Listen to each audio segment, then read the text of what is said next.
はいどうも、チャンネルレトロキッズへようこそ、哲夫キッズです。さあ今回私は静岡県のタミヤさん本社にやってまいりました。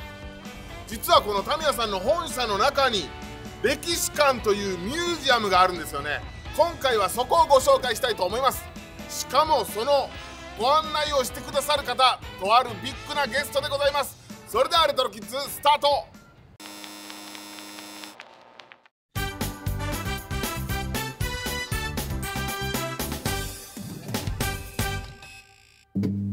レトロキッズ。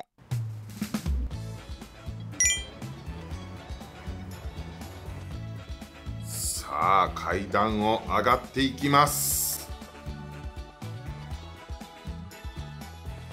入り口前にはラジコン洗車。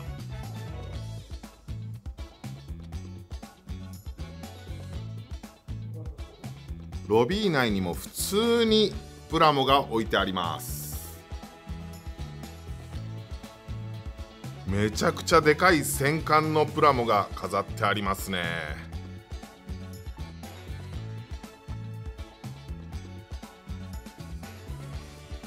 はい、ここもまだロビーですよ。なんと実車まで置いてあります。さすがタミヤさん、本社自体も模型にして展示してあります。いや、止められてる車、車種。いや、そして会長いた。いや、入り口にも会長いる。あ、自撮りしてる会長、横断歩道の会長、地上を見下ろす会長。表からは分かんないんですが、裏に回ると屋上にも会長。タミヤさん本社ビルジオラマっていうか、会長を探せのコーナー。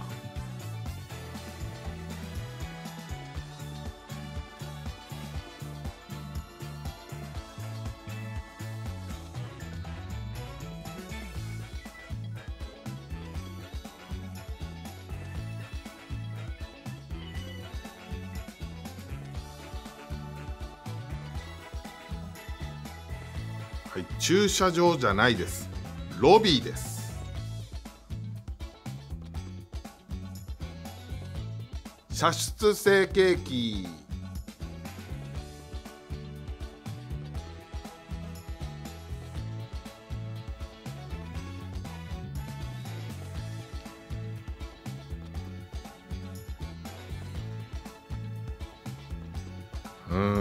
これはミニ四駆？ミニ四駆なのかな。少しもミニじゃないですけど。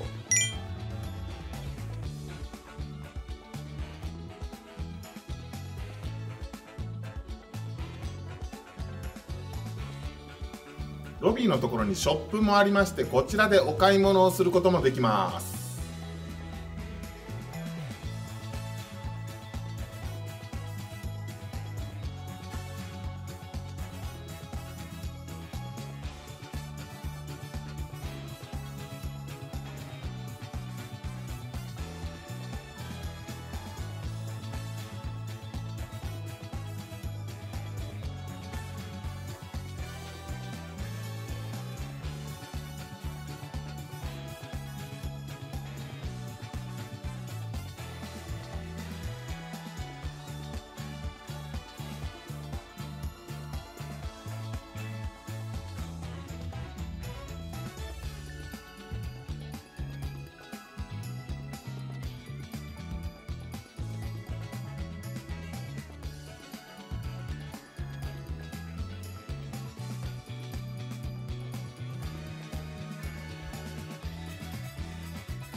さあやってまいりました。こちらがタミヤさんの歴史館でございます。そしてこちらをご案内してくださるのがこちらの方です。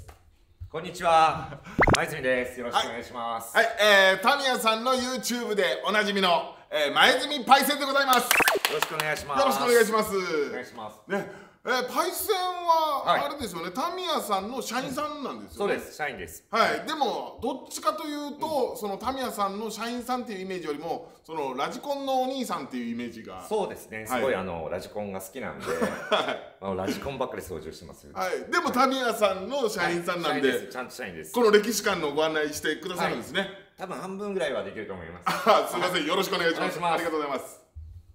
さあ、すごいですよ、こちらもう古いタミヤさんの初期のキットが並んでおりますね。これもこっちの方かなりね、昔のロゴ。これは1960年ぐらいからのロゴですね。パイセン、はい。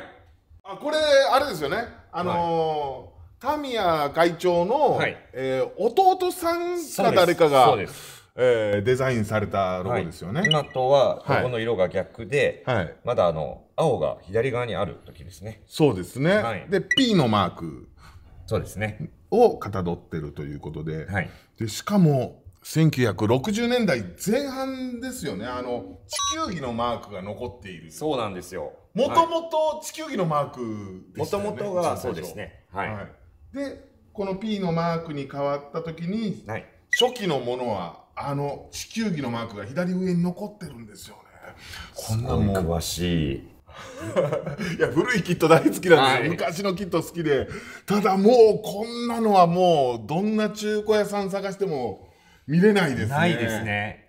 はい、本当にタミヤで持ってないモデルも多いんですけども、寄贈していただいたりして、なんとかこう歴史観を保ってるって感じですね。ちなみにタミヤさんの一番最初のプラモデルってこちらに置いてあったりするんですか？こちらにパイセンさん、タミヤさんの初のプラモデル、ありましたよ、こちらに。ありました。はい、800分の1ヤマト。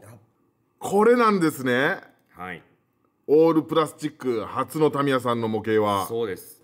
そしてスケールサイズが800分の1なんですけども。700じゃないんですね。そうなんですよ。当時他社でこちらのヤマトより大きいサイズで発売されたヤマトもあって、タミヤとして初めてのプラモデルは少し苦戦したというふうに話を聞いております。なるほど、カメラが止まってる間に言ってた時よりもオブラートに包んで言ってくださっております。でその、一番最初のヤマト、そのところからP マークのロゴになったんですよね。そうですね。その前の、地球儀のマーク、その木製のタミヤさんの時のロゴマークのものってこちら置いてあるんですか？こちらは、多分この辺りの箱の中で、星のマークがついてないものなんで、これそうですね。あれそうですね。TMK。うわ、すげえ。すごい。テムケン。TMK から来てんのかな？テムケン。テムケン、そうですかね。テムケン、そうですよね。多分架空のボートですよね。そうですね。人乗ってない。人乗ってないですね。この頃から自動運転あったんですね、きっと。うわー、すごい。こちらは、こちらもタミヤさんの地球儀マークですね。この辺そうですよ。もう全然見たことないやつです。ないですか？すごいですね。絶対にないですもんね、市場に。ないですね。いや、P のマークのものとかはいくつか持ってるんですよ。持ってるんです。あとカタカナタミヤさん。ありましたね。のやつは持ってるんですよ。ですけど、この地球儀のやつはもう初めて見ました。すごいですね。よかったです。これだって1950年代ですよね。そうですね。1953年ぐらいでしたっけ、タミヤさんって最初。そうですね。そんぐらいですよね。1946年に木材を扱う会社としてスタートしてるんですけど、48年から木製の模型は始めてるんですよ。48年からでしたか。53年からおっしゃる通りに模型専門のメーカーになったっていうところなので、正解です。53年。正式に模型専門のメーカーになったのが53年で、スタートは46年だったんですね。すごい。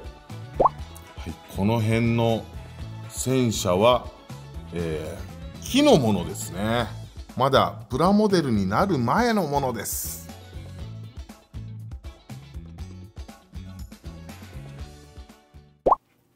パイセンさん、はい、こっち戦車ですよね。そうですそうです。これ初期のタミヤさんの戦車。はい、そしてこちらが、はい、タミヤとして初の、はい、プラスチックモデルの戦車ですね。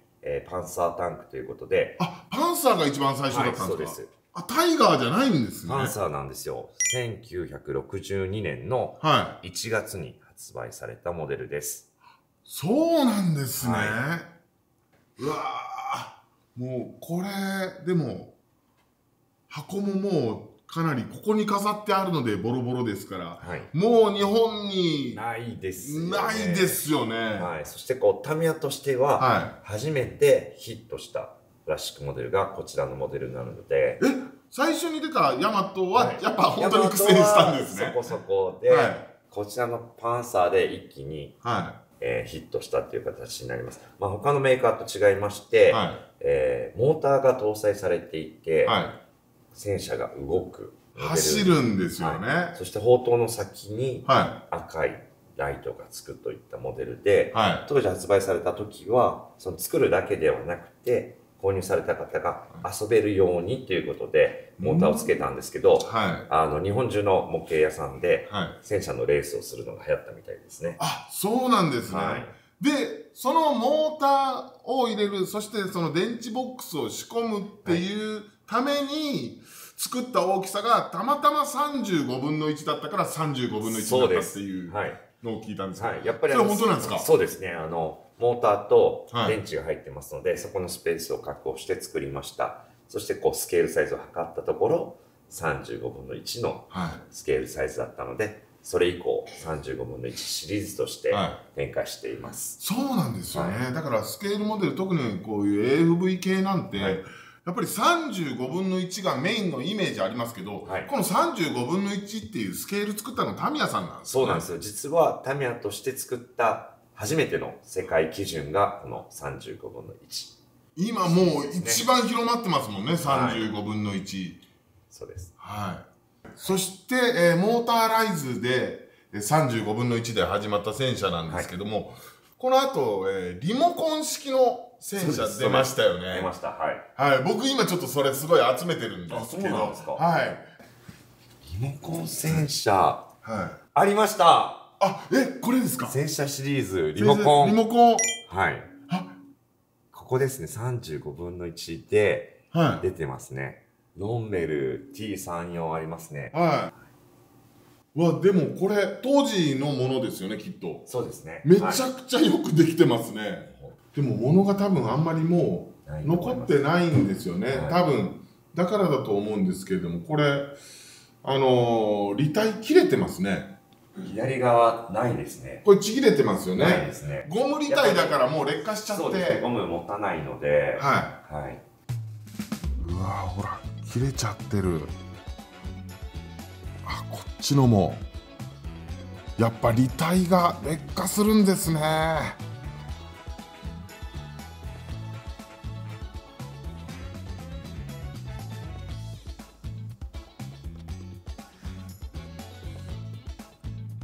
この辺も全部リモコンタンクですね。もうこんなに揃って見れるところは他にはないですからね。3号だけじゃなくて2号のリモコンタンクもこんなにあります。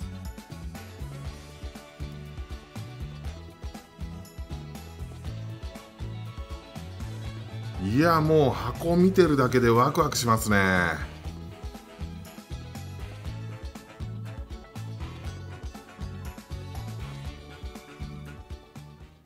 パイセンさん。こちら、これはポスターにしては小さいですよね。お正月とかに何かあったんですかね、イベントが。明けましておめでとうございますって書いてますね。年賀状かもしれませんね。タミヤ社員が使う年賀状っていうのが作られているんですよ。それを使用して、社員はお世話になった方々へ年賀状を出すので、年賀状かもしれませんね。おしゃれですね。おしゃれですね。毎年その年の人気だったモデルであったり、タミヤが力を入れているモデルを必ず写真に入れるようになっているので。そうなんですね。素敵ですね。パイセンさん、この辺の産後のフィギュア、この1970年発売とか、60年後半、60年後半とか発売ですけど、この辺、普通にまだ現行で売ってるやつですよね。そうです、そうです。こんな頃からのがずっと続いてるんですか？続いてるんですよ。そして最近では、3D スキャンができるようになって、タミヤのなんと社員がモデルになっているものもあるので、この人見たことがあるっていうモデルも中にはあったりします。で、日本の戦車とかだったりとかすると、その実際に自衛隊員さん、モデルになってたりとかするらしいですね。そうです。ちょっとね、もしかしたらこの中のどなたかお知り合いがいるかもしれません。実際に資料として当時の軍服ですね、そういったものも多数タミヤで保管してますので、実際にその軍服の方も見てですね、実物に近い表現をしている。そこまで調べ上げてるんですね。さあ、パイセンさん、やってまいりました。やっと得意な分野になります。そうですね。来ました RC。タミヤさんの、RC 化第1号はどれなんでしょう？こちらですね。ポルシェターボ。そうです。1976年12月にポルシェターボ934レーシングですね。こちらが発売されております。こちらも、10分の1ですか？こちらはね、当時12分の1ですね。12分の1。というのはもともとこのポルシェのボディ自体がですね、スケールモデルとして作られたもので、そのスケールモデルのポルシェを活用して電動 RC カーを発売したという形になります。これボディはもともと RC 用じゃなくて、スケールモデルとして作られたのにシャーシを RC にしたんですか？そうです。それは成功にできてますね。なのでかなりスケール感があるボディになってますね。じゃあプラボディってことですか？そうです。プラボディになります。うわー、それはもうどの辺ぐらいまでが？翌年に、マルティーニのポルシェ935ですね。こちらもプラボディ。当分ね、70年代はプラボディが続くんですよ。そうなんですね。タイレルもそうですし、コンバットバギー、カウンタック、936、チーターですね。これ多分12分の1って書いてあるモデルは、スケールモデルでも発売されているモデルも多かったので、流用されてたケースが多いと思うんですよね。こちらのセリカもプラスチックですね。で、F1 に入ってからもスケールが続いていくんですけども、こちら12分の1のカンナムローラーというモデルがありますけども、ここでポリカーボーネットに変わってますよね。これがポリカボディの一番最初ですか？そうですね。実際にRC カーが全国的に流行っていって、競技会なども増えていったので、こちらのカンナムローラーはその競技会とかでも活躍できるようにということで、シャーシの構成も違いますし、ボディも初めて軽量で丈夫なポリカボーネットを使用するということで、レースでも活躍してたっていうふうに聞いてます。そうなんですね。パイセンさん、こちらのデューンバギー、これがタミヤさんの最初のバギーですか？歴史的にしっかりと言われてるのは、コンバットバギーがバギーってつくんで、コンバットバギーを一つ目っていうふうにタミヤでは言ってるんですね。そういうことなんですね。そしてその後に本格的に出たバギーといえば、このバギーチャンプというのが一作目です。バギーチャンプになるんですか？そうです。このバギーチャンプがしっかりとしたバギータイプとしては初のモデルで、このバギーチャンプ、ワーゲンオフローダーがね、続けて発売されてるんですけども、当時その田宮俊作会長がアメリカに出張した際に、その雑誌でこういった実写のレースがあるっていうのをご覧になられて、もうその足でその実写のレースを見に行って、日本に帰ってこれをモデル化しようっていうので、モデル化されたのが、こちらのモデルになります。あ、そうなんですね。なので、初めての、オフロードカーなんですけど、当時これ防水されたモデルとしても発売されているので、はい。RC カーのメカですね。はい。受信機であったり、そういったものが濡れないように作られたモデルとなっているので、ある程度のこう水たまりとかそういったところも走れるようになってますね。あ、そうなんですか。はい、これだからもう実写のようにっていうところを目指して作られたっていうことなんですね。アメリカでこういったバギータイプの実写が流行っていて、当時はそのアメリカってやっぱりスケールが大きいので、実写をご自宅でメンテナンスしたり改造したりっていうのが流行ったらしいんですけども、日本でもその感覚を味わってもらいたいなっていうところで、このモデルを RC カーとして、発売したっていうふうに聞いてます。でもなんかちょっと聞いたんですけど、こちらの、バギーチャンプ、なんかすごく評判が良くて、逆にアメリカとかの方で今度また受けて、アメリカの方とかがそれをまた参考にして RC を作っていったみたいな。よくご存知ですね。はい。実はこのモデルは日本ではそんなに最初は流行らなく、逆にアメリカでもうどんどんこちらの2車種が流行って、何年かかけて西海岸から東海岸に向けて、アメリカの方でこのバギーが流行ったっていうふうに聞いてます。そうですよね。なので実際に日本ではこのモデルではバギーそんなに流行ってないんですよ。この後に発売されてくるモデルから日本では人気が高くなっていったっていうふうに聞いてます。うわー、なんかそういう歴史を聞くと、なんかすごく好きになってきますよね、これ。あれ、パイセンさん。はい。これは何ですか？これ初めて見ました。サイドカーなんですけど。サイドカー？サイドカーのみ？のみです。何ですか？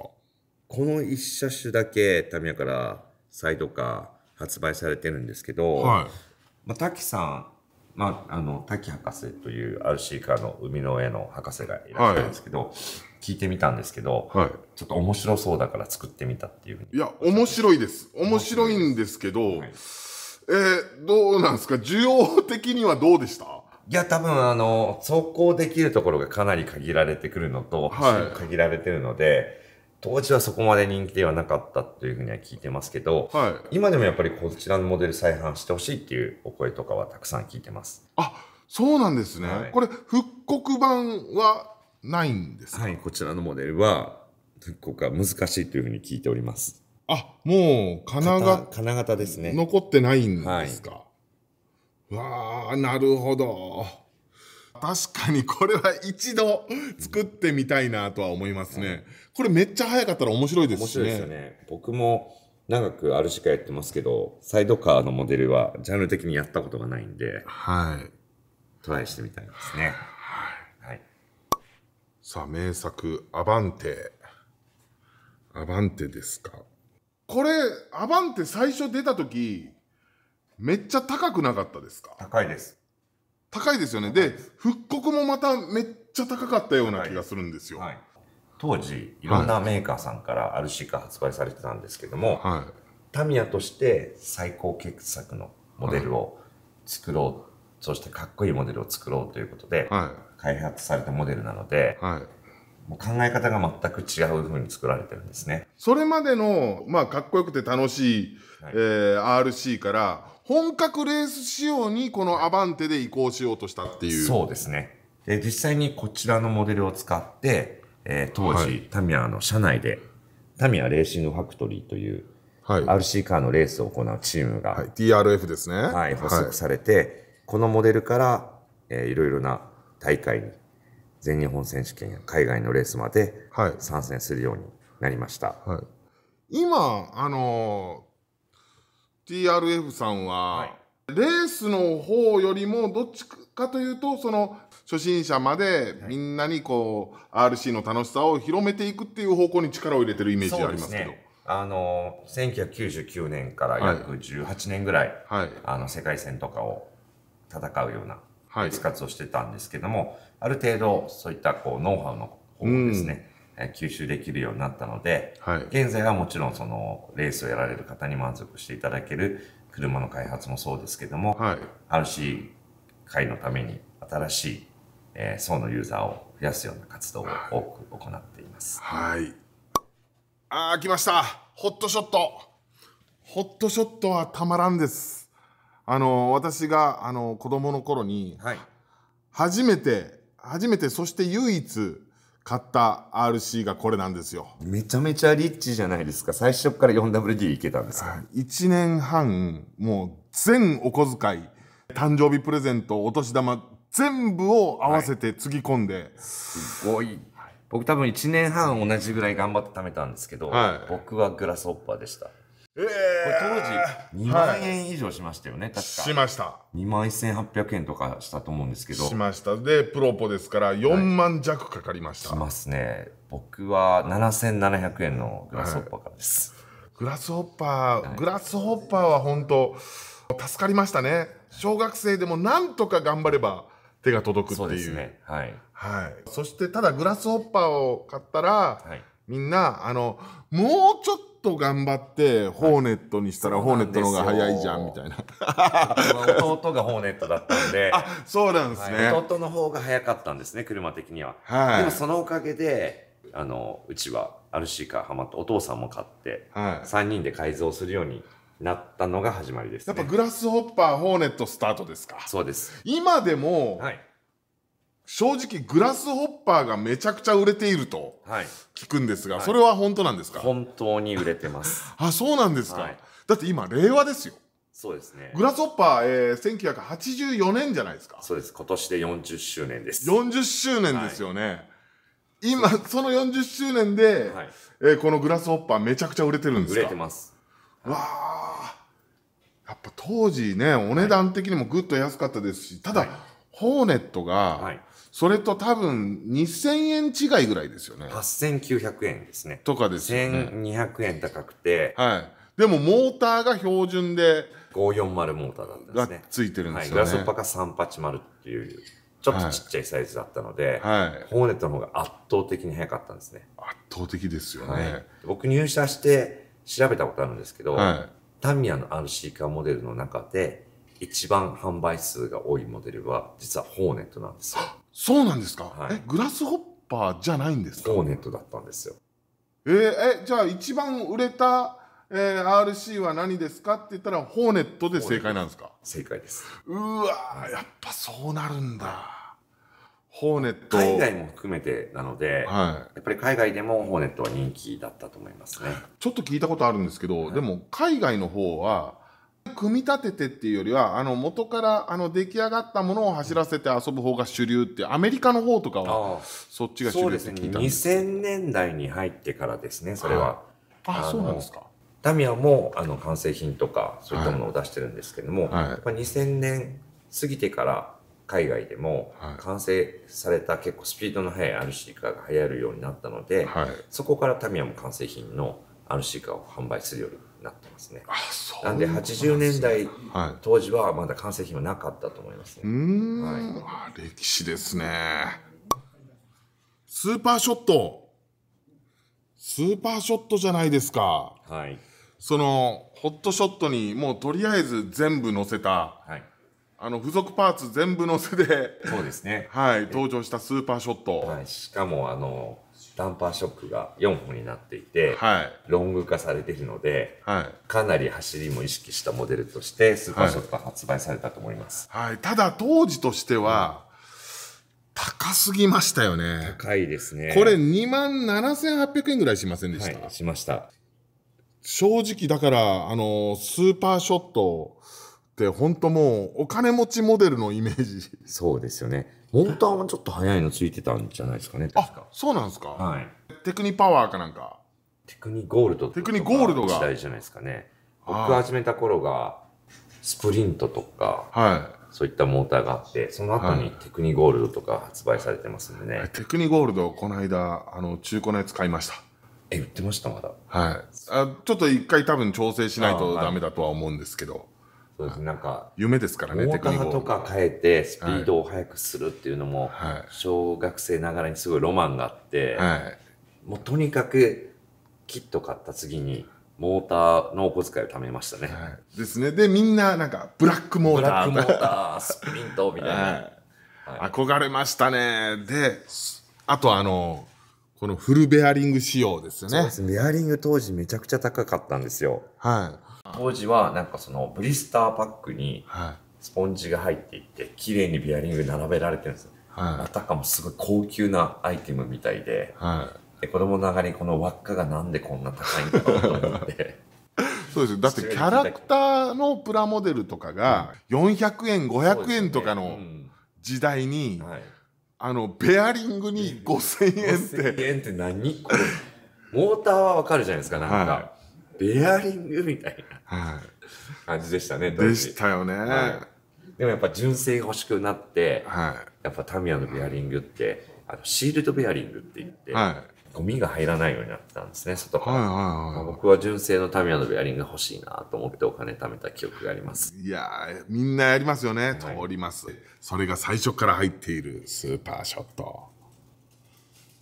あれなんでスーパーホットショットにしたんですか？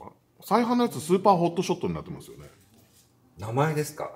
スーパーショットって確か何か判権的な部分で。あ、そうなんですか。ホックスもあるじゃないですか。例えばノバフォックス。それもやっぱホックスっていう映画の会社があったりとか、念のためとか、そうなんですか。バンキッシュも BQS っていう感じになってるのも、名前が変わってるのはやっぱりそうですね。その時にタミヤが判権取っとけばよかったんですね。いやー、取っといてほしかった。やっぱスーパーホットショットじゃなくて、これはスーパーショットなんですよ。そうなんです。うわー、来ました。ミニ四駆。初期レーサーミニ四駆ですね。そうです、そうです。できたきっかけを聞いたんですけど、当時1980年代中盤っていうのが、先ほどもちょっとご紹介したホットショットとか RC カーがすごい、盛んになった時代なんですけども、RC カーの体験走行してもですね、すぐにお子さんは買えずに、帰っていく方が多かったのを見た会長が、何かしら RC カーを体験してお土産で楽しく持って帰って楽しめるものっていうのも含めて作られたのがこのミニ四駆っていうふうに聞いてます。RC を見に来たちびっ子たちが、RC 買えずに帰るのかわいそうだから、ちっちゃくて安いの作ろうよですか。うわ、優しい。なのでタミヤといえばこう実写のねモデルが、スケールモデル化されるのが多いんですけど、このミニ四駆に関しては RC カーのモデルのボディを全部ミニ四駆化してるんですね。当時人気のあったモデルがされていて、僕不思議に思うのは、ホットショット 4WD じゃないですか。タミヤの 4WD の代名詞といえばホットショットなんですけど、2WD もミニ四駆で出てるんですけど、なぜゆえ僕が初めて買ったグラスホッパーだけミニ四駆で出てないのかっていうのがずっと謎で。グラスホッパーないんですよね。ないですね。そしてマイティフロックもないんですけど、本当だ。なぜかこの後グラスホッパー2は出てくるんですよ。うわ、謎ですね。途中からやっぱり 4WD モデルになっていくんですね。ブーメランはヒットしましたね。ホットショットで高級品のイメージだった 4WD がね、ちょっとなんとか手の届く範囲に降りてきてくださって、しかも走りも良くなってる。実際僕も 4WD 最初買えなかったんで、RC カーはグラスホッパーで、ホットショットのミニ四駆で4駆は我慢してました。そうなんですね。これ確かなんかの手違いで、ナンバー2のホーネットの方が先に市場に回っちゃったんですよね。ナンバー1がホットショットジュニア。ただ、レーサーミニ四駆としては、ホットショットジュニアが一番最初ですけど、でも実は最初のミニ四駆って違いますよね。トラック系ですよね。あるんですね。ここですね。うわー、来ました。82年ですね。82年。このトラック系、この2台が一番最初のミニ四駆ですよね。そうです。で、ちょっと、遅れてぐらいですかね。何ヶ月か遅れて、こっちのトヨタ 4x4 そうですね。はい。7月、10月ですかね。ですよね。うわ、これ、当時の実物ですか？そうです。ただ、こちらの方は、当時はそこまで人気はなかったというふうに聞いております。あ、そうなんですか。うわ、でも、本当もうこれは歴史資料としての価値ありますよね。はい。そしてここからはレーサーミニ四駆じゃないんですよね、次は。ない。コミカルミニ四駆シリーズなんですよね。こっちに行くんですね。すぐレーサーミニ四駆ではなくて。第1弾はね、こういった実写系のモデルだったんですけど、次のシリーズはちょっとコミカルなシリーズのミニ四駆が発売されるんですね。こちらはルパン三世で有名な大塚先生のアドバイスもいただきまして、もう少しちょっとこう、雰囲気がマイルドな感じのモデルを出そうということで、速いモデルではなくて、トルクフルなミニ四駆で、いろんなこう、障害物を越えて子供たちが公園とか、山の中とか空き地を遊べるようなモデルとして発売されたのがこちらの。なんか当時のものってよく紐をつけてなんか荷物を引っ張ろうみたいな。そうありましたね。家の中でもね、ゆっくり本を乗り越えさせたりとか、障害物を置いて、速さじゃなくてどちらかというと、そこを全部クリアできるかみたいな遊び方したと思うんですけど、そういったところを狙ったミニ四駆がね、発売されてますね。でも、やっぱり爆発的な人気になったのはレーサーミニ四駆からですか？そうですね。はい。なんですね。はい。レーサーミニ四駆は、最初、バンパーのところの、輪っか、あれなかったじゃないですか。穴も開いてない。もともと、今みたいに、この枠に入って走るっていう構想がなくて、どちらかというと、オフロードの RC カーをモデル化しているので、外でこう自由に遊ぼうっていうところから始まってるんですね。じゃあ最初は特にコースを作る予定ではなかったってことなんですか？どこあたりからですか？ちょうどね、レーサーミニ四駆でも、途中からグラスホッパー2とかね、つくようになってるんですよね。このサンダーショットぐらいからですね。から初版からついてくるようになるんですか？お客様の中でそういう枠を作られて、その枠の中を走らせるっていう遊びをされてるっていうのを聞いて、さらにタミヤの方で改良して、そういった枠をつけて走らせたらどうかっていうふうに変わっていくんですね。最初はユーザーさんがそうやって遊んでたっていうのを取り入れたんですか？そうだったんですか？もちろんタミヤの中でどっかで走れたらみたいなのも構想あったみたいなんですけど、幅揃えて実際にも遊ばれてる方もいて、もっとそれを遊びやすくしようっていうのでさらに進化させて発売されていったっていうふうに聞いてます。なんかバンパーのところでガーって引っかかったりとかするとかいうの、じゃああそこに輪っかつけとけよみたいな、そういう遊び方をしてる人がいたんですね。もしかしたら最初は50円玉とかだったかもしれないですね。5円玉かもしれないです。50円のが回りやすいですね。うわ、そういう流れだったんですね。うわ、知らなかった。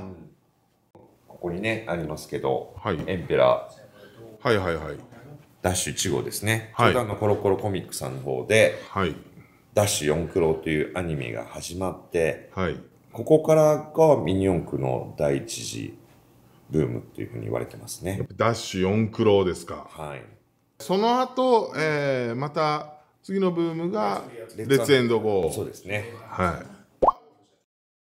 ミニ四駆かと思いきや、こちらはスロットカーですね。そうなんですよ。実はタミヤではなんと1960年代に、スロットカーも発売されていまして、スロットカー1960年代ぐらいに大ブーム来たんですよね。そうですね、60年中盤から後半にかけてになりますけども、実際にタミヤとしては本気のスロットカーっていうことで、かなり社内でテストをして、他社に負けない仕様にしたスロットカーを発売されていたようです。うおー、このあたり、すごいなんか研究されてる感ありますね。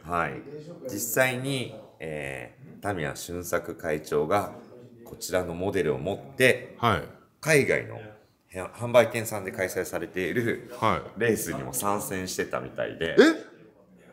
会長、海外でスロットカーにレースに参戦してたんですか？ご本人が。そして連戦連勝を重ねるも、勝ちまくったんですか？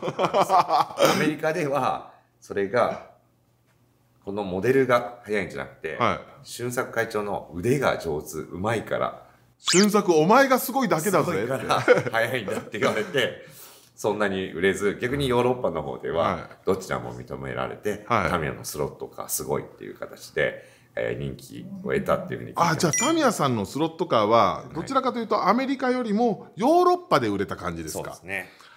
ただあれですね、その当時ちょうど65年から68年ぐらいの間、使われていたカタカナタミヤのマークですね。はい、はい、こちらのマークがカタカナだから、はい、ヨーロッパでこれどういう意味だよってなってすぐやめたって聞いたんですけど、でもともとタミヤのスケールモデルって結構背景が多いモデルが多かったと思うんですけど、はい、この頃からホワイトボックスということで、はい、背景が真っ白に変わってるんですね。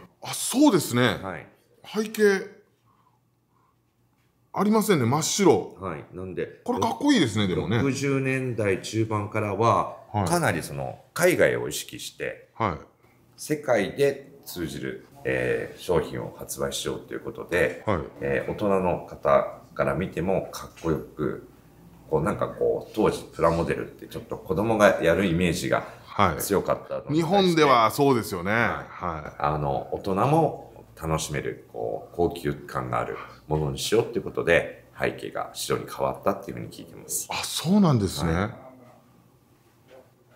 これは確かに渋くて、これ箱に入れたまま積んでてもなんかディスプレイとしてすごいかっこいいですね。はい、そうですね。はい、こちらなんでしょう。はい、そうですね。こちらもね、ホワイトパッケージになってるんですけども、はい、タミヤとしてちょっと思い出深いモデルがこちらのホンダの F1 になります。はい。こちらのモデルを、スケールモデル化して、このモデルを持ってタミヤとしては初めてドイツのショーにね、出展することになります。で、このホンダ F1 を展示したところ、タミヤブースに人がすごく集まって、一気に、タミヤという名前が海外でも知られるようになった記念すべきモデルがこちらになります。静岡のタミヤさんが世界のタミヤに変わったのは、こちらのキットがきっかけだと。そうですね。転換期。はい。そして当時その F1 って言えばかなりシークレットな実写になりますけども、ホンダ様からのご協力もあって、そういった実写のですね図面を見せていただいて忠実に再現したっていうところも海外で受けた理由っていうふうにも聞いてます。そうなんですね。これ当時ものですか？そうですね。当時のキット。はい。当時のものはモーターもついていて、走る仕様だったんですけど、はい。これあれですかね。先ほどの、おしゃれな年賀状で女性が持ってたのこれじゃないですか。これです。まさにこれです。これですよね。やっぱりちょっとタミヤさんのターニングポイントになったキットなんだ。そうですね。パイセンさん。はい。これ35円フライトシリーズ。35円で売ってたんですか？そうですね。これ当時駄菓子屋さんとかに置いてあったと思うんですけども、小さな子供たちも楽しめるモデルということで、こちらのシリーズ売られていたというふうに聞いております。うわー、これ、250分の1スケール。はい、かなりちっちゃいですよね。これですね。はい。ちっちゃい。かわいいけど。はい。これでも、キャノピーも、これクリアパーツじゃないですか？そうですね。うわ、すごいいい出来。ここに、ミニベビーマブチモーター。はい。この隣の50分の1とかですかね。はい。プロペラもあるんですかね。はい、正気。はい、ミニベビー。炭酸乾電池1本使用。ミニベビー付きって書いてありますね。はい。なるほど。こちら、プロペラ回るんですね。はい。やっぱりまだこの頃とかって、はい、プラモデルは動くものでしたよね。そうですね。動かして遊ぶものでしたから。はい、特にタミヤのモデルは何かしら動くものが多かったですよね。はい。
というわけで今回は、タミヤさんの歴史館の方パイセンさんに案内していただきました。ありがとうございました。ありがとうございました。いや素晴らしいですね。はい、本当にいろんな製品が出てなんだなって感じてもらえる歴史館でした。もう本当にタミヤさんの歴史を全部見ることができます。ぜひ皆さんも来てください。そしてチャンネル登録よろしくお願いします。